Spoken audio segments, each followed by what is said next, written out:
Welcome to Krishna physics classes Bhagalpur. Krishna physics classes के banner तले polytechnic और पैरामेडिकल का महासंग्राम स्टार्ट होने जा रहा है और आज आप लोगों को लेकर बीच आए हैं हम फिजिक्स का महासंग्राम। आप याद रखिएगा, हम लोग प्रत्येक दिन 10 बजे से अभी फिलहाल आप लोगों को प्रत्येक दिन एक महासंग्राम का क्लास देंगे और प्रत्येक चैप्टर का अलग अलग होगा, जिसमें आज हम लोग स्टार्ट करने वाले हैं यूनिट एंड डायमेंशन, यानी मात्रक और बीमा। आज से मात्रक और बीमा का महासंग्राम स्टार्ट होने जा रहा है। आज पूरे क्लास में आप यूनिट एंड डायमेंशन का पूरे अच्छे से हर तरह का कॉन्सेप्ट आपका क्लियर होगा। यह आपके दुनिया का जो भी कंपटीशन हो, सभी कंपटीशन में आपको कुछ ना कुछ देखने के लिए मिलता है और यूनिट एंड डायमेंशन का सबसे अच्छा वेटेज भी एग्जाम में होता है। तो चलिए आज हम प्रारंभ करते हैं महासंग्राम फिजिक्स का। उससे पहले आपको एक चीज बता दें कि मेरा ऑफलाइन बैच भी स्टार्ट हो गया है। 10 बजे से ऑफलाइन क्लास चलती है जो कि आपके यूनिवर्सिटी रोड सराय भागलपुर में है।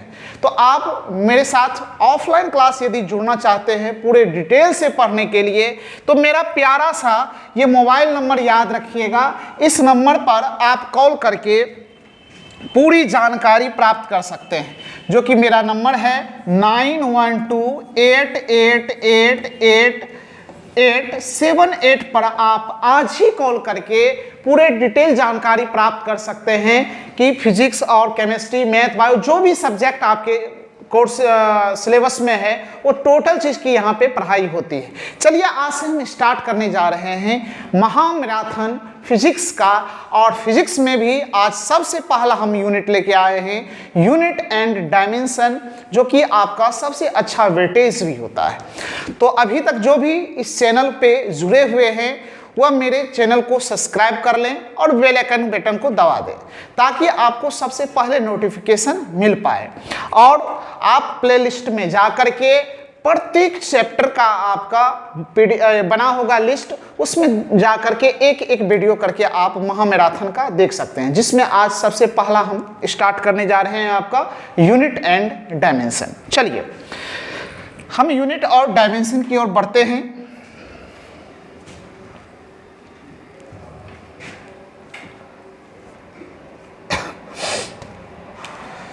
चलिए ध्यान दीजिएगा,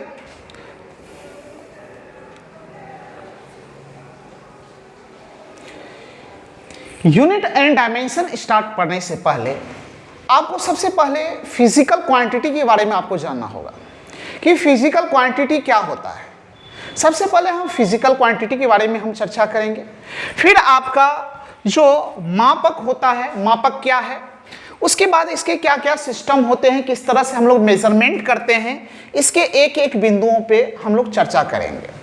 तो चलिए हम प्रारंभ करते हैं। सबसे पहले भौतिक राशि यानी फिजिकल क्वांटिटी क्या होते हैं।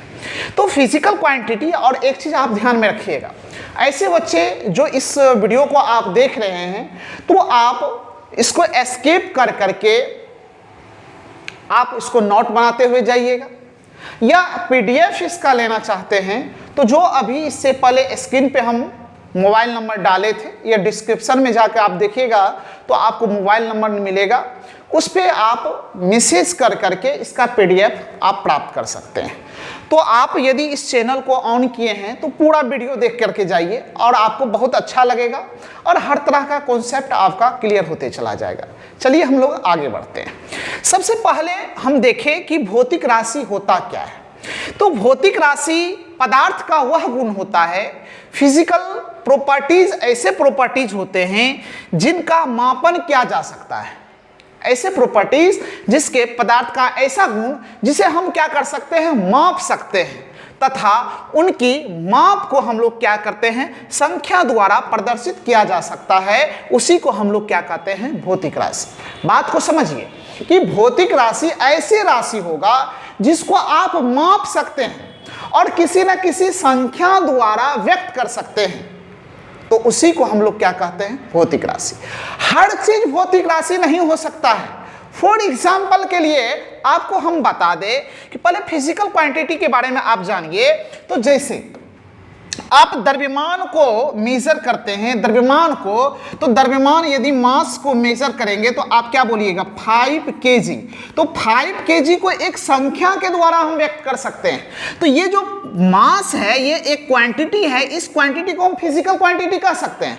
जैसे लेंथ को हम 5 मीटर बोलेंगे तो ये भी एक संख्या द्वारा इस लेंथ को मेजर किया जा सकता है, तो ये भी एक प्रकार का फिजिकल क्वांटिटी हो सकता है। जैसे फोर्स 10 न्यूटन लिख दिए तो इस बल को आप मेजर कर सकते हैं, तो इसलिए यह एक फिजिकल क्वांटिटी है। इसी तरह से आप वेग की बात करें, वेग लिख दिए 10 मीटर पर सेकेंड, और 10 मीटर पर सेकेंड यानी वेग को आप मेजर कर सकते हैं, इसलिए यह एक क्या है फिजिकल क्वांटिटी है। कहिएगा सर आप तो जिसको मेजर कर सकते हैं उसको तो आप फिजिकल क्वांटिटी कह दिए, लेकिन जिसे मेजर नहीं करते हैं वो तो फिजिकल क्वांटिटी नहीं होगा। जैसे बताइए, जैसे फीलिंग, एहसास को आप मेजर नहीं कर पाइएगा तो यह एक फिजिकल क्वांटिटी नहीं होगा। तो ऐसी आप राशि जिसको आप मेजर नहीं कर सकते हैं, उसको माप नहीं सकते हैं, उसका मापन नहीं किया जा सकता है, वह सभी को हम लोग फिजिकल क्वांटिटी नहीं बोलेंगे। जैसे एहसास, फीलिंग, प्यार, मोहब्बत, ये सारे चीज आपका फिजिकल क्वांटिटी नहीं हो सकता है क्योंकि इसको हम मेजर नहीं कर पाते हैं। तो आपको समझ में आ गया होगा कि फिजिकल क्वांटिटी क्या होगा, जिसको हम लोग क्या कर सकते हैं, माप सकते हैं, संख्या के द्वारा प्रदर्शित कर सकते हैं। प्यार किसी को कहते हैं 10 प्यार हो गया, 5 प्यार हो गया, ऐसा नहीं कहते हैं क्योंकि वह एक प्यार फीलिंग है, एहसास है, इसलिए उसको हम लोग मेजरमेंट नहीं कर सकते, उसको किसी संख्या के द्वारा हम लोग दर्शा नहीं सकते हैं। तो ऐसी जो राशि होगा वह फिजिकल क्वांटिटी के अंतर्गत नहीं आएगा। तो आप लोग सीख गए होंगे, समझ गए होंगे कि फिजिकल क्वांटिटी क्या होगा। भौतिक राशियां यानी भौतिक राशियां पदार्थ का वह गुण होता है। फिजिकल क्वांटिटी ऐसे फिजिकल प्रॉपर्टीज होते हैं जिनका मापन किया जा सकता है तथा इनकी माप को हम लोग किसके द्वारा, संख्या के द्वारा प्रदर्शित किया जा सकता है, उसी को हम लोग क्या कहते हैं, फिजिकल क्वांटिटी, भौतिक राशि कहते हैं। अब जैसे आपका फॉर एग्जांपल के तौर पे आप लिखना चाहिएगा तो लिख भी सकते हैं। जैसे संवेग हो गया, आवेग हो गया, बल हो गया, त्वरण हो गया, बहुत सारे फिजिकल क्वांटिटी होते हैं जो फिजिक्स के लॉ को भी फ्लो करते हैं, तो उसी को हम लोग फिजिकल क्वांटिटी कहते हैं। तो आप लोग पढ़े भी होंगे, जो भौतिकी के नियमों का पालन करता है उसे हम लोग क्या कहते हैं, फिजिकल क्वांटिटी यानी भौतिक राशि कहते हैं। तो उसमें जो भौतिकी का नियम का पालन करेगा उसको हम मेजरमेंट भी कर सकते हैं। तो चलिए आगे हम लोग और बढ़ते हैं। आप फिजिकल क्वांटिटी को समझ गए होंगे और जो लिखना चाहिएगा आप इसको नोट कर सकते हैं। हम बात करें यूनिट का, तो यूनिट को जानने से पहले आपको एक छोटा सा चीज जानना पड़ेगा कि माप क्या होता है। पहले किसी चीज को आप मापिएगा फिर यूनिट लगाइएगा। जैसे आप मार्केट गए और खरीदे आलू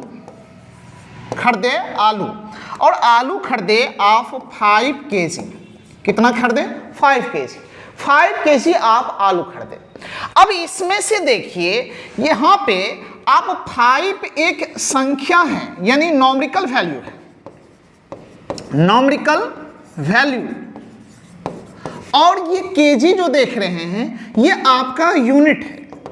तो ये जो 5 kg आपका कोई भी माप हुआ तो इस पूरे को तो आप 5 kg आप मापे, मेजर किए, तो किसी न किसी चीज का वैल्यू आया। और ये मान लीजिए ये 5 kg द्रव्यमान का यूनिट है, ये तो एक प्रकार का माप है। और मापने के लिए 2 चीज का होना हमेशा जरूरी है, एक तो संख्या का होना जरूरी है और दूसरा किसी न किसी राशि का होना जरूरी है। ध्यान से समझिए, किसी चीज का आप मेजरमेंट करते हैं, माप करते हैं, तो नॉमरिकल वैल्यू होना चाहिए और साथ में आपका यूनिट भी होना चाहिए। ये दोनों होगा तब ही माप पता चलेगा, अन्यथा माप नहीं पता चलेगा। जैसे आपको हम कह दे आप जाइए कुछ सामान लाइए, मान लीजिए हम दुकानदार हैं, आप चीनी खरीदने हमसे आए और आपको यूनिट का पता नहीं है, तो आप क्या कहिएगा, यूनिट आपको नहीं बोलना है, आप क्या कहिएगा 5 चीनी दीजिए। आपको आलू खरीदना है, 10 आलू दीजिए। आप यूनिट नहीं बोल रहे हैं, आपको कुछ भी सामान ऐसा खरीदना है, प्याज खरीदना है, 5 प्याज दीजिए। क्या इसका सही माप पता चल रहा है? नहीं पता चल रहा। जब तक कि इसमें हम यूनिट ना लगाए तब तक सही माप का पता नहीं चलेगा। इसी तरह से आप सिर्फ यूनिट का बोलिए, फिर भी आपको माप नहीं पता चलेगा। जैसे आपको आलू खरीदना है, आप कहिए केजी आलू दीजिए, केजी प्याज दीजिए, केजी चीनी दीजिए, कितना दीजिए ये पता नहीं चल रहा है। इसके लिए आपको दोनों चीज बोलना पड़ेगा, संख्या के साथ साथ यूनिट भी बोलना पड़ेगा। तो संख्या तो आप लोग सभी समझते हैं क्या होते हैं, और आपको अब हम यूनिट समझाना चाह रहे हैं। यूनिट क्या होता है? किसी भी राशि को, किसी भी क्वांटिटी को व्यक्त करने के लिए एक मानक की आवश्यकता होती है, जिसे आज नहीं पहले से माना जा चुका है। उसी मानक को ही हम लोग क्या कहते हैं? मात्रक कहते हैं। जैसे आपके नाम को, आपको व्यक्त करने के लिए आपकी नाम की आवश्यकता होती है। यदि मेरे इंस्टीट्यूट का नाम कृष्णा फिजिक्स क्लासेस है, तो इस इंस्टीट्यूट को एक्सप्लेन करने के लिए, व्यक्त करने के लिए इस इंस्टीट्यूट का नाम का होना जरूरी है। इसी तरह से किसी भी शहर को व्यक्त करने के लिए उस शहर का नाम का होना अनिवार्य होता है। तो इसीलिए ध्यान रखिएगा, किसी भी क्वांटिटी, किसी भी राशि को व्यक्त करने के लिए एक मानक, एक मात्रक की आवश्यकता होती है, और जो पहले से माना जा चुका है उसी मानक को हम लोग क्या कहते हैं? मात्रक कहते हैं। तो समझ में आ गया होगा, किसी भी क्वांटिटी, किसी भी राशि को व्यक्त करने के लिए एक मानक की आवश्यकता होती है, जिसे हम लोग क्या कहते हैं? मात्रक कहते हैं। जैसे यदि हम फॉर एग्जाम्पल की बात करें, जैसे हम यहां पे लिखे क्वांटिटी, ध्यान दीजिएगा, क्वांटिटी, और यहां पे लिखे यूनिट, यहां पे यूनिट छोड़ दीजिए, माप लीजिए सीधा, माप, मेजरमेंट। जैसे मास बोले यहां पे 10 केजी मान लीजिए। लेंथ की बात करें, मान लीजिए 10 मीटर। टाइम की बात करें, मान लीजिए 10 सेकेंड। और यहां पे फोर्स की बात करें तो मान लीजिए यहां पे 10 न्यूटन है। ध्यान से समझिएगा। तो यहाँ पे मास के लिए, यहाँ पे इसका यूनिट हम यूज किए केजी, यहाँ पे यूज किए मीटर, यहाँ पे यूज किए सेकेंड, और यहाँ पे यूज किए न्यूटन। आपके पास 4 ऑप्शन है। यदि हम सिर्फ बोले केजी, 10 केजी, और आपको हम बोलेंगे इसमें किस चीज को मेजर कर रहे हैं, तो आप तुरंत कहिएगा सर केजी बोले ना, तो हम मास को मेजर करेंगे। जैसे 10 मीटर बोले, तुरंत मन में आएगा कि सर हम तो लगता है कि लेंथ की बात कर रहे हैं, यानी लेंथ को व्यक्त कर रहा है। यदि 10 सेकेंड बोले, क्या आपको लगेगा मास की बात हो रही है? क्या आपको लगेगा लेंथ की बात हो रही है? क्या लगेगा आपको फोर्स की बात हो रही है? ऐसा नहीं, आपको लगेगा कि समय की बात हो रही है। जैसे बोलेंगे 10 न्यूटन, तुरंत आपके मन में आएगा ये बल की बात हो रही है। तो क्या आपको ये पता चल गया होगा कि इस यूनिट के द्वारा हम लोग किसी न किसी राशि को, किसी न किसी फिजिकल क्वांटिटी को एक्सप्लेन करते हैं। तो यूनिट के बिना हम लोग किसी न कोई भी फिजिकल क्वांटिटी है उसको एक्सप्लेन नहीं कर पाते हैं। तो अब आपको समझ में आ गया होगा, किसी भी राशि को व्यक्त करने के लिए हमको मात्रक की आवश्यकता पड़ती है। तो ध्यान दीजिएगा, यहां पे समझिएगा कि मात्रक होता क्या है। अब जरा ध्यान दीजिएगा, ध्यान दीजिए, मात्रक क्या है? किसी वस्तु या पिंड के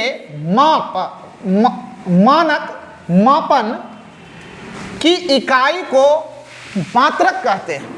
किसी भी भौतिक राशि को व्यक्त करने के लिए 2 राशियों की आवश्यकता होती है। 2 राशि क्या क्या हो सकता है? अभी जस्ट सिखाएं। एक तो संख्या का होना जरूरी है और दूसरा मात्रक का होना जरूरी है। क्लियर है? अब यहां पे ध्यान दीजिएगा, जैसे हम बात करें 2 केजी, 2 केजी एक माप हुआ, तो 2 केजी कैसे पता चला? तो 2 केजी एक मेजरमेंट हुआ, तो 2 एक संख्या मान हुआ, दूसरा मात्रक। ये दोनों को, जब तक ये दोनों नहीं होगा तब तक हम सही माप का पता नहीं लगा सकते हैं। तो मापने के लिए हम लोग को दो चीज की आवश्यकता होगा, संख्या और मात्रक की आवश्यकता होगा। क्लियर है? चलिए आगे बढ़ते हैं हम लोग। आप लोग नोट्स बनाते जाइएगा। अब जरा ध्यान दीजिएगा, इसकी पद्धति की बात करें, ध्यान से समझिए।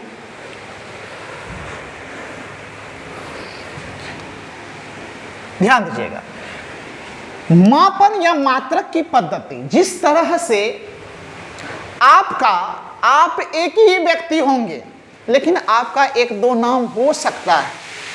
एक आपका सर्टिफिकेट नाम होगा, दूसरा आपका दोस्त फ्रेंड कुछ ना कुछ नाम रख दिया होगा, कुछ आपका घर का भी नाम होगा।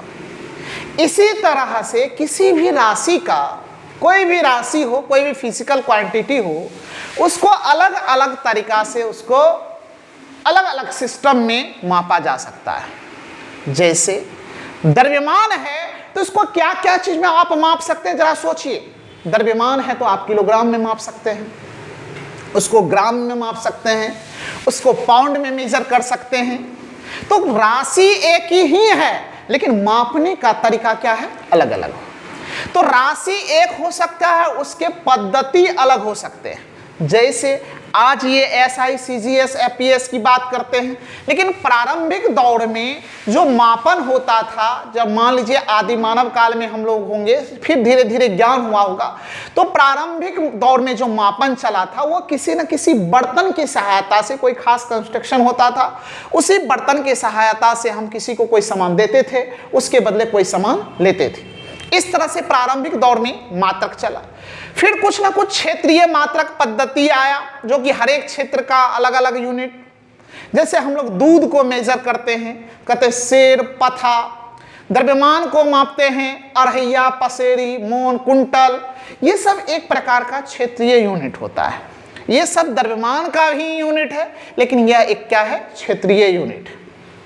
लेकिन हम लोग यहाँ पे अब बात करेंगे, चूंकि क्षेत्रीय यूनिट का यूज तो हम लोग फिजिक्स में करने वाले नहीं हैं, तो यहाँ पे हम अभी आपको समझाएं कि क्वांटिटी एक हो सकता है, उसके मापने का पद्धति अलग अलग हो सकते हैं। जैसे देखिए, मूल रूप से भौतिक राशि के मापन की मुख्यतः 3 पद्धति प्रचलित थी, जो कि क्या क्या है, जरा समझिएगा। मापन की पद्धति की बात करें, मेजरमेंट ऑफ मेथड, जैसे कि हम मापते हैं किस पद्धति के द्वारा, आपको नीचे दिख रहा होगा। जैसे कि सीजीएस का फुल फॉर्म होता है सेंटीमीटर ग्राम सेकेंड। एफपीएस यानी foot pound second system. MKS metre kilogram second system पद्धति। ये 3 तरह के पद्धति होते हैं। जैसे आइए इस बारी बारी से इस तीनों पद्धति को हम लोग देखते हैं क्या क्या होता है। एक एक चीज पे हम लोग चर्चा करेंगे। जो अभी तक मेरे चैनल को सब्सक्राइब नहीं किए हैं, प्लीज सब्सक्राइब कर लीजिएगा, क्योंकि हम आपको प्रत्येक चैप्टर इसी तरह से आपको हम पढ़ाने वाले हैं।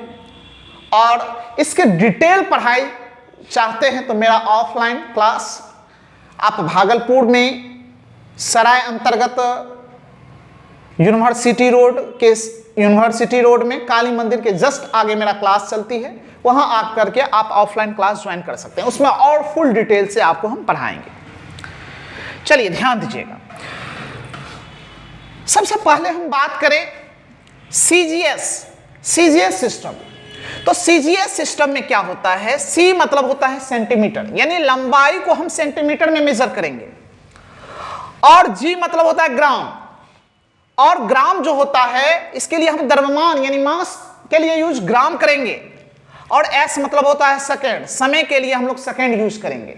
ऐसा सिस्टम जिसमें लंबाई को सेंटीमीटर में और द्रव्यमान को ग्राम में और टाइम को सेकेंड में मेजर किया जाता है, और ऐसे सिस्टम को हम लोग बोलेंगे सीजीएस सिस्टम। तो आप लोग को सीजीएस सिस्टम, और ये इसे जो है एक और पद्धति के नाम से जानते हैं, जिसे फ्रेंच या मेट्रिक पद्धति भी कहते हैं। और मेट्रिक पद्धति की शुरुआत, इस पद्धति की शुरुआत याद रखिएगा 1790 ईस्वी में फ्रांसीसी ने किया था, और ये एनसीईआरटी का लाइन है, तो इस चीज को आप निश्चित रूप से याद रखिएगा, क्योंकि ये चीज बिल्कुल आपके लिए नया होगा। सीजीएस पद्धति जो है, इस पद्धति को हम लोग कब से लागू किए हैं?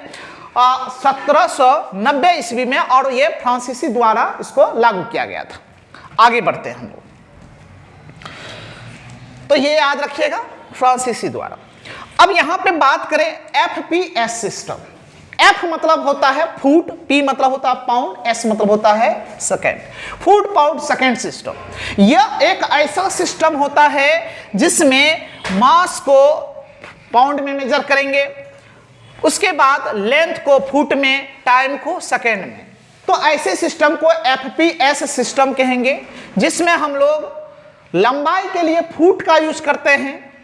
द्रव्यमान, यदि आप केक खरीदने जाते हैं तो आप द्रव्यमान को जब भी मेजर करते होंगे, आप 1 केजी 2 केजी का केक नहीं कहते होंगे, आप जब भी कहते होंगे 1 पाउंड 2 पाउंड 3 पाउंड का केक दीजिए, तो यहाँ पे द्रव्यमान को हम लोग पाउंड में ही मेजर करेंगे और टाइम के लिए हम लोग सेकेंड का यूज करते हैं। तो ऐसे सिस्टम को हम लोग एफपीएस सिस्टम कहते हैं। और ये सिस्टम जो अभी भी प्रेजेंट में ब्रिटिश में ये चलता है, इस सिस्टम को हम लोग ब्रिटिश पद्धति भी कहते हैं, याद रखिएगा। यानी एफपीएस को ब्रिटिश कहते हैं और सीजीएस को फ्रांसीसी आपको सिस्टम पद्धति भी कह सकते हैं उसको। अब बात करें एमकेएस। एमकेएस सिस्टम क्या होता है? यह एक ऐसा सिस्टम होता है जिसमें एम मतलब हुआ, जैसे लंबाई को मीटर में मेजर करेंगे, द्रव्यमान को किलोग्राम में करेंगे और टाइम को सेकंड में करेंगे। ऐसे सिस्टम को हम लोग एमकेएस सिस्टम कहेंगे। ऐसे सिस्टम जिसमें द्रव्यमान को किलोग्राम में, लेंथ को मीटर में, टाइम को सेकंड में मेजर किया जाता है, ऐसे सिस्टम को हम लोग एमकेएस सिस्टम कहते हैं। अब यहां पे देखिए, इसे भी मीट्रिक पद्धति कहते हैं, याद रखिएगा। और सबसे पहले हाथों से लंबाई मापने की जो प्रक्रिया का शुरुआत हुआ था वह मिस्र से हुआ था। यह भी लाइन आपको एनसीईआरटी का है। आपको एनसीईआरटी को साथ में लेके चलते हैं, क्योंकि आपको पता है कि एनसीईआरटी एग्जाम के लिए कितना इंपॉर्टेंट होता है। सभी एग्जामों में एनसीईआरटी से आपको क्वेश्चन देखने के लिए मिलता है और बहुत सारा हूबहू लाइन से आ जाता है। वो लाइन को हम रखे हैं ताकि आपको कोई दिक्कत ना हो। तो आप तीनों पद्धति को समझ गए होंगे। सबसे पहले सीजीएस सिस्टम, यानी लेंथ को हम लोग मापेंगे सेंटीमीटर में, द्रव्यमान को ग्राम में, टाइम को सेकेंड में। तो ऐसे सिस्टम को हम लोग सीजीएस कहेंगे। यदि लंबाई को फुट में, द्रव्यमान को पाउंड में, समय को सेकेंड में मेजर करेंगे, ऐसे सिस्टम को हम लोग एफपीएस सिस्टम कहेंगे। उसके बाद याद रखिएगा, लंबाई को मीटर में, द्रव्यमान को किलोग्राम में, समय को सेकेंड में यदि मेजर करते हैं तो ऐसे सिस्टम को हम लोग एमकेएस सिस्टम कहेंगे। जिसमें याद रखिएगा, जो सीजीएस सिस्टम है उसको फ्रांसीसी सिस्टम कहते हैं, या मैट्रिक पद्धति कहते हैं, या फ्रेंच कहते हैं। याद रखिएगा, एमकेएस सिस्टम को ब्रिटिश पद्धति कहते हैं। इसी तरह से एफपीएस को ब्रिटिश और एमकेएस को हम लोग इसको सबसे पहले हाथों द्वारा जो मेजर किया था ये मिस्र में, और यहाँ पे इसको मीट्रिक पद्धति भी कहते हैं। तो ये हमको लग रहा है कि आपको ये तीनों पद्धति समझ में आ गया। अब हम लोग बढ़ते हैं अंतर्राष्ट्रीय पद्धति। ध्यान दीजिएगा, अंतर्राष्ट्रीय पद्धति यानी सिस्टम ऑफ इंटरनेशनल। ये एक ऐसा यूनिट होता है जो पूरे विश्व में लागू हो। ऐसा यूनिट जो पूरे विश्व में लागू होते हैं, ऐसे यूनिट को हम लोग एसआई यूनिट कहते हैं।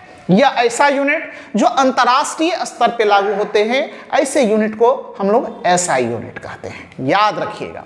आगे हम लोग बढ़ते हैं।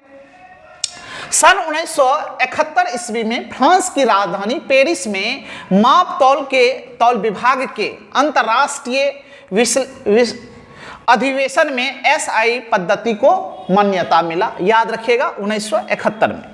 और एसआई मात्रक जो होते हैं, ध्यान रखिएगा, दो प्रकार के एसआई मात्रक को दो प्रकार में बांटा जाता है, विभाजित किया जाता है। एक आधारी मात्रक जिसको हम लोग बेसिक यूनिट कहते हैं, दूसरा पूरक मात्रक जिसको हम लोग सप्लीमेंट्री यूनिट कहते हैं। याद रखिएगा।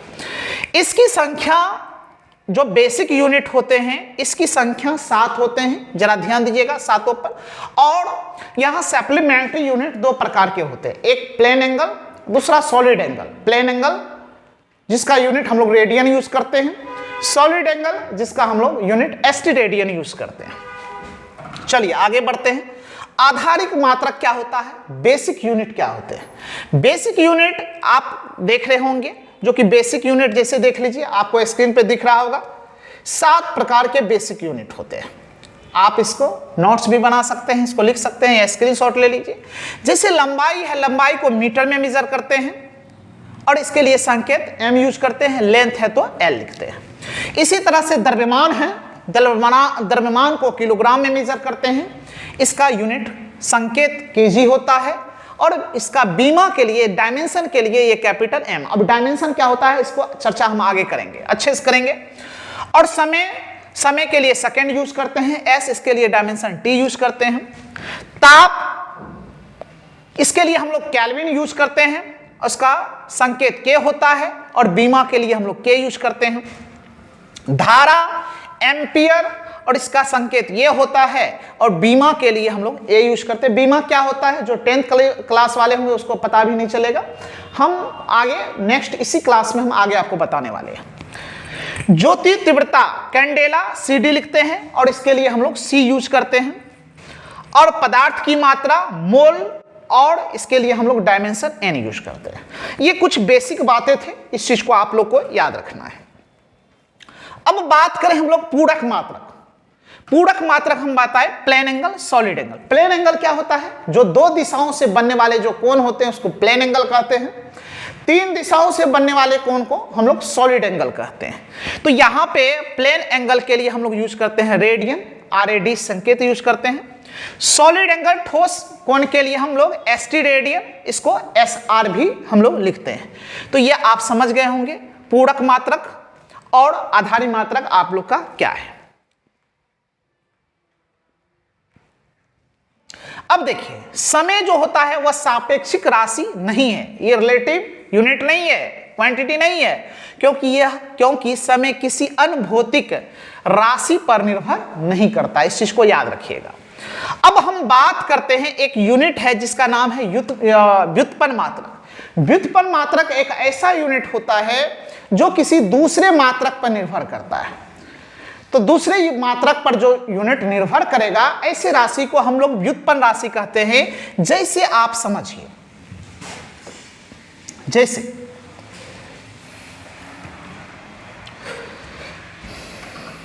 ध्यान दीजिएगा, जैसे हम बात करें वेग का, वेलोसिटी का, वेग का मात्रक होता है मीटर पर सेकेंड। देखिए वेग का मात्रक मीटर पर सेकेंड है, तो ये 2 यूनिट पर निर्भर किया। और दोनों ये फंडामेंटल यूनिट भी कह सकते हैं। फंडामेंटल यूनिट भी यही होता है, बेसिक यूनिट को आप फंडामेंटल यूनिट कह सकते हैं। तो ये आधारी मात्रक यानी बेसिक यूनिट होता है और यह फंडामेंटल यूनिट होता है और सेकेंड भी एक फंडामेंटल यूनिट होता है। तो व्युत्पन्न मात्रक ऐसा मात्रक होता है जो किसी दूसरे मात्रक पर निर्भर करता है। ऐसे राशि को, ऐसे मात्रक को हम व्युत्पन्न मात्रक कहते हैं। तो ये मीटर पर सेकेंड 2 राशि पर निर्भर किया, 2 फंडामेंटल यूनिट पर निर्भर किया, तो इसीलिए इसको हम लोग व्युत्पन्न मात्रक कहते हैं। जैसे त्वरण का मात्रक होता है मीटर पर सेकेंड स्क्वायर। ये भी देखिए आपका 2 यूनिट पे निर्भर कर रहा है, मीटर पे भी सेकेंड पर भी, तब ये त्वरण का यूनिट बनेगा। तो ये भी आपका क्या हो जाएगा, व्युत्पन्न मात्रक होगा। जैसे बल, तो बल का मात्रक जानते होंगे kg मीटर पर सेकेंड स्क्वायर। तो देखिए ये 3 बेसिक यूनिट फंडामेंटल यूनिट पर निर्भर किया, यानी आधारिक मात्रक और मूलभूत मात्रक पर। तो जैसे kg मीटर सेकेंड, तो ये 2 से अधिक मूलभूत आधारी मात्रक पर निर्भर करता है। तो ऐसे यूनिट को हम लोग क्या कह सकते हैं, व्युत्पन्न मात्रक कह सकते हैं। और इसी को लिखा जाता है न्यूटन। तो आपको कभी कभी मन में आएगा सर कि ये न्यूटन तो किसी पर निर्भर नहीं करता है। आपको कभी कभी दे देगा कि निम्नलिखित में कौन सा व्युत्पन्न मात्रक है और उसमें एक न्यूटन भी दे देगा। तो आप न्यूटन को ये सोच करके नहीं मार दीजिएगा कि ये किसी दूसरे यूनिट पर निर्भर नहीं करता है। न्यूटन को ही लिखा जाता है kg मीटर पर सेकेंड स्क्वायर। तो हम ये कहना चाहते हैं कि लगभग व्युत्पन्न मात्रक, इधर आप छोड़ दीजिए, ये आधारिक मात्रक फंडामेंटल यूनिट जो है, ये फंडामेंटल यूनिट 7 और ये सप्लीमेंट्री यूनिट 2, यानी ये 2 को 7 दूं 9 को छोड़ दिया जाए तो जो भी यूनिट बनेगा वह सारा यूनिट आपका व्युत्पन्न मात्रक होगा। तो आप याद रखिएगा, व्युत्पन्न मात्रक किसी दूसरे मात्रक पर निर्भर नहीं करता है, सॉरी व्युत्पन्न मात्रक किसी दूसरे मात्रक पर निर्भर करता है, और फंडामेंटल और बेसिक यूनिट जो आप देख रहे हैं ये किसी दूसरे यूनिट पर निर्भर नहीं करता है, तो ध्यान रखिएगा। और व्युत्पन्न मात्रक आप 2 या 2 से अधिक फंडामेंटल को भी मिला के बना सकते हैं और फंडामेंटल और सप्लीमेंट्री को भी मिलाकर बनाया जा सकता है। तो इसको डिटेल से हम लोग ऑफलाइन बैच में पढ़ाते हैं अच्छे से, क्योंकि आपका मैराथन क्लास चल रहा है तो सभी टॉपिक को हम लोग देखते हुए जाएंगे। अब देखिए, कुछ लंबाई मेजर करने का कुछ यूनिट है, उस यूनिट को आपको याद रखना है क्योंकि ये बहुत जरूरी है। जैसे देखिए फॉर्मी, तो एक फॉर्मी जो होता है 10 के पावर -15 मीटर होता है। एक पिकोमीटर याद रखिएगा 10 के पावर -12 मीटर होता है, इसको आगे भी बताएंगे। एक एंगस्ट्रॉन खूब पूछा जाता है, कितना होता है 10 के पावर -10 मीटर होता है। एक नैनोमीटर 10 के पावर -9 मीटर होता है। एक माइक्रोमीटर, एक माइक्रोन, इसको माइक्रोमीटर पढ़ते हैं, 10 के पावर -6 मीटर होता है। एक प्रकाश वर्ष, ये खूब पूछा जाता है, याद रखिएगा। एक प्रकाश वर्ष की जो वैल्यू होता है 9.467 × 10 के पावर -15 मीटर होता है। एक खगोलीय इकाई, ये सब बड़ा दूरी मेजर करने का यूनिट होता है। एक खगोलीय जो मात्रक है इसका वैल्यू याद रखिएगा 1.496 × 10 के पावर 11 मीटर, और इसी को लिखा जा सकता है 1.5 × 10 के पावर 11 मीटर होता है। और एक पार्सेक, पार्सेक भी दूरी मापने का यूनिट होता है और बहुत बड़ा दूरी, यानी 3.086 × 10 के पावर 16 मीटर, जो कि 3.26 प्रकाश वर्ष के ये क्या हो जाता है, बराबर हो जाता है। तो अभी आगे चल के हम आपको बताएंगे कि प्रकाश वर्ष क्या है, खगोलीय इकाई क्या है और पार्सेक क्या है। कि बड़े दूरी को मेजर करने के लिए सभी लंबाई का यूनिट होता है और ये छोटे दूरी को मेजर करने का ये यूनिट होता है लंबाई का। आगे बढ़ते हैं, जस्ट देखिए अब आ गया है खगोलीय इकाई, खगोलीय दूरियों का मापन हम लोग अभी सबसे पहले आपको बता देते हैं, जिसको हम लोग एस्ट्रोनॉमिकल यूनिट कहते हैं। तो एस्ट्रोनॉमिकल यूनिट क्या होता है कि सूर्य से पृथ्वी, ध्यान से समझिएगा, सूर्य से पृथ्वी के बीच के औसत दूरी को हम लोग क्या कहते हैं, खगोलीय इकाई कहते हैं। याद रखिएगा, सूर्य से पृथ्वी के बीच के औसत दूरी को हम लोग खगोलीय इकाई कहते हैं। तो ये आपको पॉलिटेक्निक हो, पैरामेडिकल हो या आपका ITA हो या दुनिया का कोई भी कंपटीशन हो, ये आपको खगोलीय इकाई, पार्सेक, ये सारा चीज पूछा जाता है। और नए कुछ हुआ तो आपको जरूर ये क्वेश्चन देखने के लिए हर एग्जाम में मिल जाता है कि प्रकाश वर्ष के द्वारा क्या मापा जाता है। बहुत सारा ऑप्शन होता है, वर्ष देख करके बच्चे समय में मार देते हैं, लेकिन दूरी मापने के ये इकाई होते हैं और बहुत सारे एग्जाम में ये देखने के लिए मिला है। तो चलिए हम लोग खगोलीय दूरी के बारे पहले हम लोग एक और यूनिट को देख लेते हैं, फिर खगोलीय यूनिट पर आएंगे। सबसे पहले हम लोग बात करें प्रकाश वर्ष, उसके बाद देखेंगे खगोलीय इकाई, उसके बाद देखेंगे हम लोग पार्सेक। तो थोड़ा सा हम पानी पी लें, एक बार जो लिखना चाहिएगा इसको लिख सकते हैं।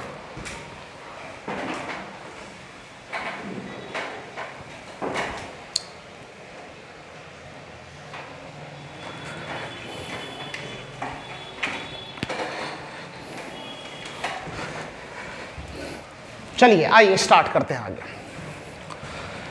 तो प्रकाश वर्ष क्या होता है, लाइट ईयर क्या होता है, इस चीज को समझिए। प्रकाश द्वारा, ध्यान से समझिएगा, प्रकाश द्वारा निर्वात में एक वर्ष में तय की गई दूरी को ही हम लोग क्या कहते हैं, प्रकाश वर्ष कहते हैं। एक प्रकाश वर्ष कहलाती है। ध्यान रखिएगा, प्रकाश द्वारा निर्वात में एक वर्ष में तय की गई दूरी, कुल दूरी एक प्रकाश वर्ष कहलाती है। और एक प्रकाश वर्ष का वैल्यू याद रखिएगा 9.467 × 10 की पावर 15 मीटर होता है। कितना होता है एक प्रकाश वर्ष का वैल्यू, याद रखिए 9.467 × 10 की पावर 15 मीटर होता है। एक प्रकाश वर्ष का वैल्यू याद रखिए। एक प्रकाश वर्ष बराबर 9.467 इंटू 10 के पावर 15 मीटर होता है, याद रखिएगा। और औपचारिक रूप से खगोलीय दूरी को व्यक्त करने के लिए हम लोग प्रकाश वर्ष का ही प्रयोग करते हैं, यानी खगोलीय दूरी यानी सूर्य से पृथ्वी तक की जो दूरी है उसको भी मेजर करने के लिए हम लोग प्रकाश वर्ष की यूज करते हैं। तो ध्यान रखिएगा, खगोलीय इकाई क्या होता है, वह यह भी दूरी का मात्रक है। पृथ्वी और सूर्य के बीच के मध्य दूरी को ही क्या कहते हैं, खगोलीय इकाई कहते हैं। याद हो गया होगा, पृथ्वी और सूर्य के बीच की मध्य दूरी को क्या कहते हैं, खगोलीय इकाई कहते हैं। और एक खगोलीय इकाई का मात्रक जो होता है, इसका जो वैल्यू होता है 1.496, याद रखिएगा 1.496। इसी को अभी पीछे हम बताए थे 1.5 कहते हैं, इंटू 10 के पावर 11 मीटर होता है। और पार्सेक क्या होता है, यह दूरी मापने की सबसे बड़ी इकाई। पार्सेक से बड़ा मेजर करने का दूरी को कोई यूनिट नहीं होता है, और दूरी मापने के सबसे बड़े इकाई को पार्सेक कहते हैं। बहुत बार एग्जाम में ये आया हुआ है। और एक पार्सेक का वैल्यू होता है 3.086 इंटू 10 के पावर 16 मीटर। और एक पार्सेक का जो प्रकाश वर्ष में वैल्यू है, ये भी पूछा हुआ है, 3.26 प्रकाश वर्ष होता है, याद रखिएगा। तो यहां पे देखिए सबसे बड़ा यूनिट कौन हो गया, देखिए इसके पावर 16 है, इसके पावर 11 है, इसके पावर में 15 है। तो इसका मतलब है सबसे बड़ा जो हो गया पार्सेक हुआ, उसके बाद आपका प्रकाश वर्ष हुआ, उसके बाद आपका खगोलीय इकाई होता है। ये सभी जो है आप देख रहे हैं, प्रकाश वर्ष, खगोलीय इकाई, पार्सेक, ये सभी जो है दूरी मापने का ही सबसे बड़ा यूनिट होता है, याद रखिएगा, क्योंकि एग्जाम में आया हुआ है। तो इस चीज को याद रखना है, आप इसको नोट कर लीजिए। एक बार हम पूरे को स्क्रीन पे ले आते हैं, देखिए धीरे से स्क्रीन आप इसको स्टॉप कर करके आप नोट कर सकते हैं या पीडीएफ ले सकते हैं इसका।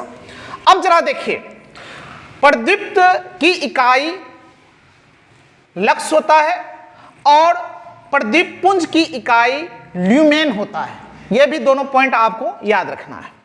अब देखिए, अब हम लोग चल रहे हैं, ध्यान दीजिएगा।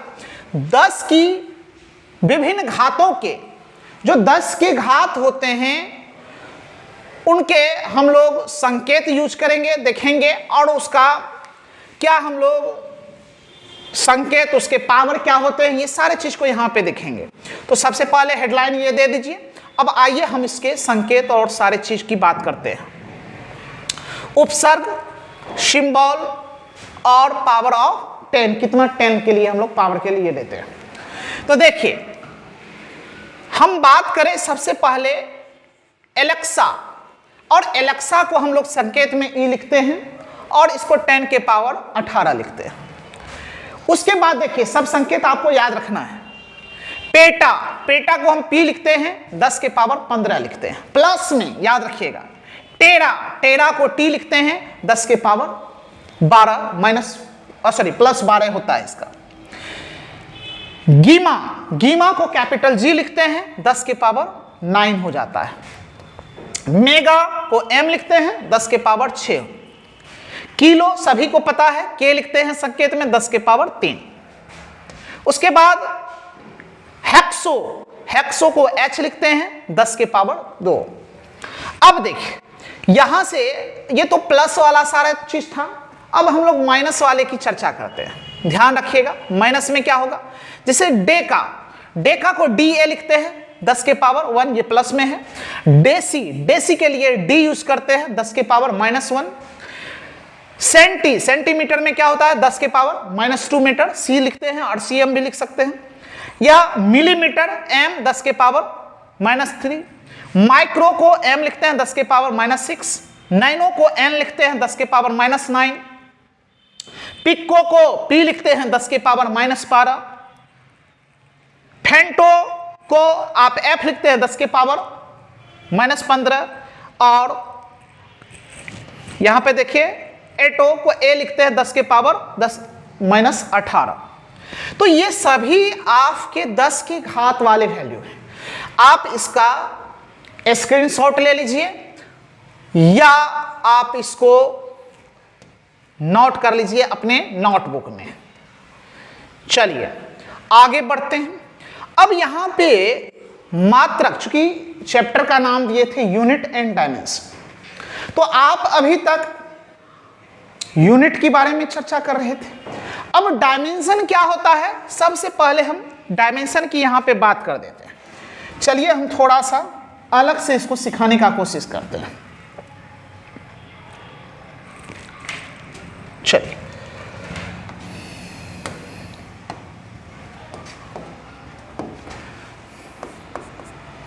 चलिए ध्यान दीजिएगा, इसको नोटबुक में आप लिख भी लीजिएगा। डायमेंशन, जिसको हम लोग बीमा कहते हैं, डायमेंशन क्या होता है? बीमा क्या होता है? बीमा हम किसी ना किसी क्वांटिटी का लिखते हैं। बीमा किसी ना किसी क्वांटिटी का लिखते हैं। जैसे लंबाई के लिए L लिखते हैं, द्रव्यमान के लिए M लिखते हैं, समय के लिए T लिखते हैं। तो बीमा लिखने का क्या तरीका है, एकदम बेसिक तरीका से हम समझा रहे हैं। इसका डिटेल तो हम ऑफलाइन में बताएंगे, क्योंकि मैराथन चल रहा है तो आपको, लेकिन बीमा आपको सिखा देंगे यहां लिखने के लिए। देखिए, बीमा लिखने का तरीका, तो बीमा लिखने का क्या तरीका होगा? बीमा को हम लोग MLT के फॉर्म में लिखते हैं। याद रखिएगा, जीवन में आपको कभी नहीं भूल पाइएगा, ध्यान रखिएगा। जैसे आप मोबाइल में एडिट करते हैं किसी भी चीज को तो फ्रेम में करते हैं, इसी तरह से याद रखिएगा डायमेंशन के लिए एक फ्रेम होता है जिसको MLT कहते हैं। M का मतलब बाबू होता है मास, L का मतलब होता है लेंथ, और T का मतलब होता है टाइम। और सभी को पता है कि मास का यूनिट होता है किलोग्राम, लेंथ का होता है मीटर, टाइम का होता है सेकेंड। अब मास का यूनिट किलोग्राम, लेंथ का यूनिट मीटर, टाइम का यूनिट सेकेंड। अब यहां पे केजी के ऊपर कुछ ना कुछ तो पावर है, एक छुपा हुआ है, तो यहां पे मान लीजिए कुछ ना कुछ पावर होगा, यहां पे भी कुछ ना कुछ पावर होगा, कुछ ना कुछ यहां पे भी पावर होगा। ध्यान से देखिएगा, MLT के फॉर्म में लिखते हैं डायमेंशन को, डायमेंशन को MLT के फॉर्म में लिखते हैं। M क्या है? मास। L क्या है? लेंथ। T क्या है? टाइम। MLT के फॉर्म में लिखते हैं, लेकिन इसके ऊपर लगाते हैं पावर। इसके ऊपर क्या लगाते हैं? पावर। और ये सभी के ऊपर होता है पावर, ये पावर, ये पावर, ये भी क्या है? पावर। ये पावर शक्ति वाला नहीं है, इस पावर का मतलब होता है घात, इसको कहते हैं घात। इस पावर का मतलब होता है घात। तो डायमेंशन को याद रखिएगा, MLT के फॉर्म में लिखते हैं। तो डायमेंशन लिखने का तरीका MLT, उसके ऊपर लगाते हैं पावर। और उस पावर को कहां से लाते हैं? ससुराल से नहीं लाते हैं। पावर को कहां से लाते हैं? जरा ध्यान दीजिएगा, जो केजी के पावर होगा उसको कहां से लाएंगे? केजी के पावर जो होगा उसको M के ऊपर पावर लगा देंगे। जो मीटर के पावर होगा उसको हम लोग कहां लगाएंगे? L के पावर लगाएंगे। और जो सेकेंड के पावर होगा उसको T के ऊपर पावर लगा देंगे, तो वह डायमेंशन हो जाएगा। अभी नहीं हो कोई, जैसे केजी नहीं रहा, उसके पावर कुछ नहीं है, तो उसके पावर में हम 0 लगा देते हैं। एक बार और सुन लीजिए, डायमेंशन लिखने का तरीका होगा MLT, उसके ऊपर लगाते हैं पावर, उस पावर को लाते हैं, पावर को याद रखिएगा, पावर को यूनिट से लाते हैं। ये पावर यूनिट से लाते हैं हमेशा। अब कैसे यूनिट से लाते हैं, आइए यहां पे दिखाते हैं आपको। चलिए ध्यान दीजिएगा, जैसे यहां पे हम क्वांटिटी लिखते हैं, क्वांटिटी, यहां पे हम लिखते हैं यूनिट, और यहां पे हम लिखते हैं उसके डायमेंशन। डायमेंशन को हिंदी में कहते हैं बीमा। जो टेंथ वाले स्टूडेंट देख रहे होंगे, ये 11th क्लास में आपको देखने के लिए मिलेगा। यदि आप यहाँ पे थोड़ा सा भी अच्छे से समझ जाइएगा तो 11th क्लास में आपको इसको पढ़ने में भी बहुत अच्छा लगेगा, इसको देखने में। तो ध्यान दीजिएगा, जैसे क्वांटिटी के तौर पे हम बात करें, mass, length, time, temperature, current, charge, Hindi में बात करें तो द्रव्यमान, लंबाई, समय, ताप, धारा, विद्युत धारा, आवेश। चलिए ध्यान दीजिएगा, मास को हम मापते हैं किलोग्राम में, लेंथ को मीटर में, टाइम को सेकेंड में, ताप को केल्विन में, धारा को एम्पियर में और आवेश को कूलम में। डायमेंशन लिखने के लिए हमेशा कैपिटल लेटर का यूज करते हैं, जरा ध्यान दीजिएगा। अभी जस्ट बोले डायमेंशन लिखना है तो MLT के फॉर्म में लिखते हैं, इसके ऊपर पावर लगाते हैं। देखिए यहाँ पे kg की पावर 1 है तो वहां पे m के पावर 1 लगा दिए। लेंथ के लिए मीटर होता है तो मीटर यहाँ पे नहीं है तो इसके पावर में 0, और समय भी यहाँ नहीं है यूनिट में तो पावर में 0, जो नहीं होगा उसके पावर में 0। तो इसका डायमेंशन मास के लिए क्या हो जाएगा, m के पावर 1 हो जाएगा। इसी तरह से इसका बनाइए। देखिए बाबू, मास के लिए MLT के फॉर्म में लिख दीजिए। यहाँ पे देखिए मास kg नहीं है तो इसके पावर 0, मीटर है तो पावर में नहीं कुछ है तो यहाँ 1 तो यहाँ 1, इसमें सेकेंड नहीं है तो पावर में क्या हो जाएगा 0, तो क्या हो जाएगा L के पावर 1। इसी तरह से यहाँ पे देखिए MLT के फॉर्म में लिखेंगे, बेसिक यही तरीका है। तो मास के लिए यहाँ पे मास नहीं है, किलोग्राम नहीं तो पावर में 0, मीटर नहीं है पावर में 0, सेकेंड है पावर में 1, तो यहाँ पे क्या हो जाएगा T के पावर 1। इसी तरह से देखिए यहाँ पे इसको भी MLT के फॉर्म में लिखेंगे। ना मास kg है, ना मीटर है, ना सेकेंड है, तो सभी के पावर में क्या हो जाएगा 0। लेकिन इसके लिए केल्विन के लिए K के पावर 1 लिखते हैं या यहाँ पे K के पावर 1 लिख देंगे। इसी तरह से यहाँ पे देखिए MLT और यहाँ पे इसका एम्पियर होता है तो एम्पियर भी लिख देंगे। ये कुछ नहीं है, मास kg नहीं है, मीटर नहीं है, सेकंड नहीं है, लेकिन एम्पियर है तो A के पावर 1, तो यहाँ पे A के पावर 1 हो जाएगा। इसी तरह से कूलम के लिए MLT और C लिख देते हैं, और यहाँ पे देखिए C के पावर 1 और यहाँ पे और Q के पावर 1 भी लिखा जाता है। तो ये बेसिक तरीका है डायमेंशन लिखने का। तो मास का डायमेंशन m, लेंथ का l, टाइम का t, उसके बाद टेम्परेचर का k और करंट के a और चार्ज के लिए हम लोग q यूज करते हैं। ये डायमेंशन लिखने का एक बेसिक तरीका है। चलिए एक दो डायमेंशन यूनिट और डायमेंशन हम बताते हैं कैसे लिखा जाता है। जैसे ध्यान देना है, एग्जाम्पल के तौर पे ध्यान दीजिए। जैसे आप स्पीड का तो नाम जरूर सुने होंगे, स्पीड जिसको हम लोग चाल कहते हैं। चाल बराबर होता है दूरी यानी डिस्टेंस, दूरी बटे क्या होता है समय। इसको संकेतित रूप में लिखेंगे तो v बराबर s बटे t होगा, ध्यान से समझिए। और s दूरी है, मीटर यूनिट होगा, टाइम का सेकेंड होगा। जब इसके हम यूनिट की बात करेंगे तो मीटर बटे में सेकेंड, इसको लिखा जाता है मीटर, उसको पावर कर देंगे तो मीटर पर सेकेंड। जब इसी का डायमेंशन को शॉर्ट में लिखने का तरीका DIM पावर में, डायमेंशन को हिंदी में कहते हैं बीमा। तो बीमा लिखने के लिए अभी जस्ट लिखा है किस फॉर्म में बाबू, MLT पावर लगाओ। तो m kg यहाँ पे नहीं है तो kg नहीं है तो पावर में 0, मीटर है नहीं कुछ है तो 1 तो यहाँ 1, सेकेंड के पावर -1 तो t के पावर -1। तो 0 वाले को नहीं लिखते हैं तो l के पावर 1 t के पावर -1, ऐसे डायमेंशन लिखते हैं। इसी तरह से हम बात करें दूसरा त्वरण का। त्वरण बराबर होता है वेग बटे समय, वेग बटे समय, a बराबर v/t। अभी जस्ट बताए वेग का या चाल का यूनिट सेम होता है जो कि मीटर पर सेकेंड होता है, टाइम का सेकेंड होता है। इसके यूनिट को लिखेंगे तो क्या हो जाएगा, मीटर पर सेकेंड बटे सेकेंड। देखिए बाबू मीटर पर सेकेंड, इसको पावर कर देंगे ऊपर तो पर सेकेंड हो जाएगा, तो क्या हो जाएगा पर सेकेंड गुना में, तो मीटर पर सेकेंड स्क्वायर। अब देखिए यूनिट पता चल गया तो इसका बीमा लिखने के लिए कितना आसानी से लिख सकते हैं, MLT पावर लगा बाबू। तो kg नहीं है यूनिट में तो पावर में 0, मीटर है नहीं कुछ है तो 1 तो l के पावर 1, सेकेंड है कितना है पावर -2 तो यहाँ -2, तो यहाँ पे क्या हो जाएगा l के पावर 1 t के पावर -2, यही इसका डायमेंशन हो जाएगा। तो आप इसको डायमेंशन को सीख पा रहे होंगे और लिखना चाहिएगा तो आप स्क्रीनशॉट ले लीजिए या इसको रोक करके वीडियो को आप लिख सकते हैं। चलिए एक और करके दिखाते हैं, ध्यान दीजिएगा।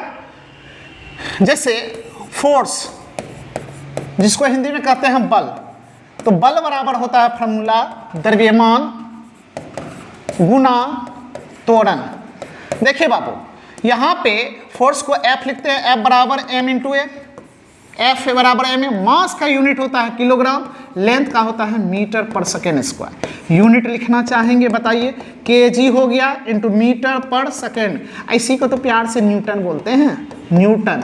और यहाँ पे कैपिटल N होता है, तो कैपिटल N डायमेंशन नहीं हुआ इसका बीमा लिखना है तो देखिए कैसे लिखते हैं, MLT। देखो पावर लगाओ, यहाँ मास है पावर में नहीं कुछ है तो 1 है, तो यहाँ भी 1, मीटर है पावर में नहीं कुछ है तो 1 है, यहाँ पे -2। तो इस तरह से हम लोग डायमेंशन लिखते हैं। तो आप शुरू से एक बार देख लीजिए, तो ध्यान दीजिएगा कि डायमेंशन कैसे लिखते हैं, MLT के फॉर्म में लिखते हैं, उसी के ऊपर पावर लगाते हैं, और पावर लगाने के लिए हम लोग यूनिट में जो पावर रहता है उसी को MLT के ऊपर पावर लगा देते हैं, जो नहीं रहता उसके पावर 0 लगाते हैं। उसके बाद आप कुछ बेसिक रूल देखें कैसे कैसे हम लोग लिखते हैं इसको, फिर यहाँ पे इस तरह से समझाया आपको, स्क्रीनशॉट ले सकते हैं, इसको लिखते चले जाइए। क्लियर है? तो आप डायमेंशन को आप लिखने के लिए सीख पाए। चलिए आगे हम लोग बढ़ते हैं। अब देखिए यहाँ पे आप समझ में आएगा, समान मात्रक तथा समान विनिमय सूत्र वाले कुछ भौतिक राशि। जैसे अभी देखिए हम बताए कुछ ऐसे भी राशि होते हैं जिसका यूनिट डायमेंशन सेम होता है, बहुत सारे का। जैसे आप हैं, आपका कुछ भी नाम हो, मुकेश, संतोष, तो जरूरी नहीं कि आप ही का नाम होगा, दूसरे का भी नाम हो सकता है ये। तो इसी तरह से मीटर पर सेकेंड यानी LT के पावर -1 जरूरी नहीं है कि बेगे का होगा, दूसरे का भी हो सकता है। तो याद रखिएगा चाल और बेग का डायमेंशन LT के पावर -1 होता है। भार बल का समान होता है, जिसे अभी बताए MLT के पावर -2। यहाँ पे 1 लिख भी सकते हैं, नहीं भी लिख सकते हैं। प्लैंक कांस्टेंट बहुत पूछा जाता है, कोणीय संवेग का डायमेंशन ये होगा। इसी तरह से कोणीय वेग और का ये हो जाएगा। समवेग आवेग के लिए ये होगा। ये सभी को आप एक बार ध्यान से देख लीजिएगा, ये डायमेंशन आपका लिखा हुआ है, इसको नोट कर लीजिएगा। एक बार आप इसको लिख लीजिए या थोड़ा सा हम स्क्रीनशॉट ले लीजिए। आगे बढ़ते हैं। ये सभी के लिए ध्यान रखिएगा, ये सब का डायमेंशन है राशि का। कुछ ऐसे भी यूनिट होते हैं, राशि होते हैं जिसका ना तो यूनिट होता है और ना ही डायमेंशन होता है। जैसे सापेक्षिक घनत्व, सापेक्षिक आर्द्रता, घर्षण गुणांक, आवर्धन क्षमता, विकृति, इसी तरह से आपका अपवर्तनांक,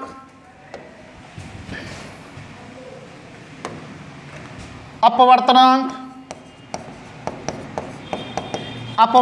ये सभी राशि का ना तो यूनिट होता है ना ही डायमेंशन होता है। तो आप डायमेंशन आप सीख गए होंगे। तो आगे है खगोल लंबाई मापने का भी जस्ट ये तो सारा चीज बताइए दिए थे, फॉर्मिक, पिको, एंगस्ट्रॉन, नैनोमीटर, ये सारी चीज। तो ये आपका यूनिट एंड डायमेंशन जो आपका महामैराथन क्लास था, ये आपका कंप्लीट हुआ और उम्मीद करते हैं कि आपको बहुत ही अच्छा लगा होगा। दुनिया का कोई भी एग्जाम हो, यहाँ से क्वेश्चन आपको देखने के लिए मिलता है। फिलहाल मेरा ऑफलाइन क्लास चालू हो गया है। आप इसी चीज़ का डिटेल से पढ़ना चाहते हैं, इस पे क्वेश्चन प्रैक्टिस भी करना चाहते हैं और डिटेल से इसको हम लोग ऑफलाइन में पढ़ाते हैं। चूँकि मैराथन है तो मेन टॉपिक को लेके हम चले हैं, तो इसका डिटेल यदि आप पढ़ना चाहते हैं तो मेरे ऑफलाइन बैच से आप निश्चित रूप से जुड़िए।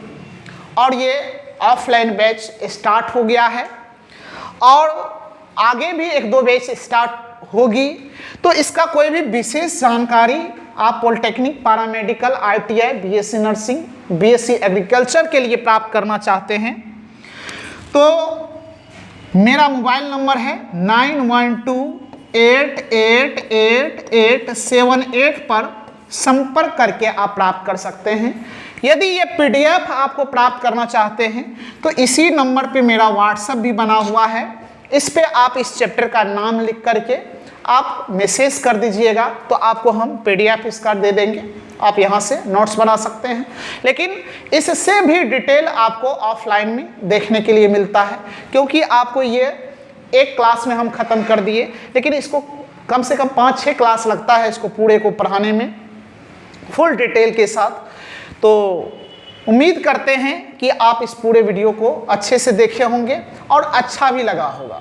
तो जो अभी तक मेरे चैनल पर जुड़े रहे और अच्छे से सीखे, जो भी चीज़ सीखे और अच्छा लगा होगा, तो कमेंट बॉक्स में आकर के निश्चित रूप से लिखिएगा कि आपको ये वीडियो देखने के बाद क्या कैसा लगा, और ज़रूर अपना रिव्यू दीजिएगा, क्योंकि आपके लिए हम बहुत मेहनत से वीडियो बना के अपलोड कर रहे हैं। और साथ ही मेरे चैनल को सब्सक्राइब और लाइक भी कर दीजिएगा, ताकि हम भी आगे बढ़े और आप भी आगे बढ़े। चलिए आज के लिए इतना ही रहने देते हैं। बहुत बहुत धन्यवाद। Thank you.